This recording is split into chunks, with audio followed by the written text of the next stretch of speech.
Lately I've been noticing a problem with a lot of chivalry guides, that being that they seem to focus on meta strategies and damage values and things like that to succeed, when realistically all the tools that you need to succeed are in your own hands. Focusing on things like where you're standing and the nonverbal communication and your team play, like all of those factors can really help you improve without even looking at weapons at all. You could get twice as many kills using the worst weapons in the game if you're just smart about how you communicate and how you position yourself. So let's talk about positioning, for example. When a team fight breaks out, typically a line will form. I'll show it on screen, and you want to kind of look at the line where the middle is the strong side of the line and the ends are the weak sides of the line.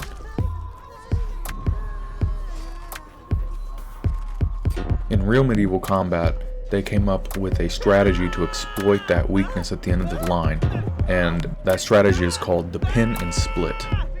So this strategy is really easy to pull off with a little coordination, but you can make it happen organically as a solo player, so pay attention to how this works. The main idea is that when you are in a line fight and you cross over onto the enemy line, you are essentially cutting off the weak side of the team from the strong side. And if you can coordinate the pressure on the weak side that's cut off, you can effectively isolate them from the team and force them into a 1vn situation, which basically means it's that person versus who knows how many people.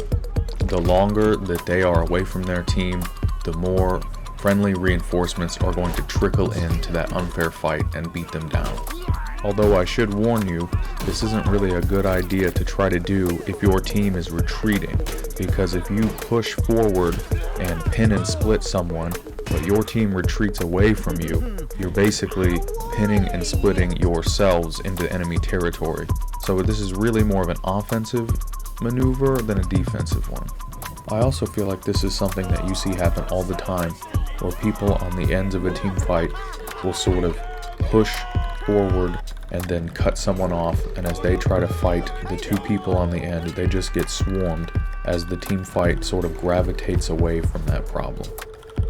It's something to look out for and something that you can capitalize on as a solo player if you see that happening.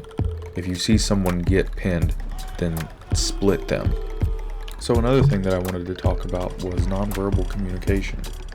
Every input that you make in the game tells a story about who you are and what your intentions are in the next couple of moments. Like, honestly, a good way to look at it is half of all of the combat mechanics in Chivalry 2 are essentially poker. It's a mind game. It's about bluffing. It's about feigning intentions. It's about appearing weak when you are ready to fight. And it's about appearing aggressive when you need people to back away from you. When I play aggressively, I tend to run directly at people and spam the laughing emote, and when I play defensively, I tend to jump away from people and block while I look at them. And that kind of behavior tells them what my intentions are, and sometimes I might run away from someone while blocking to get them to be aggressive so that I can capitalize on them, because I know that my weapon will naturally outmaneuver theirs, that kind of thing.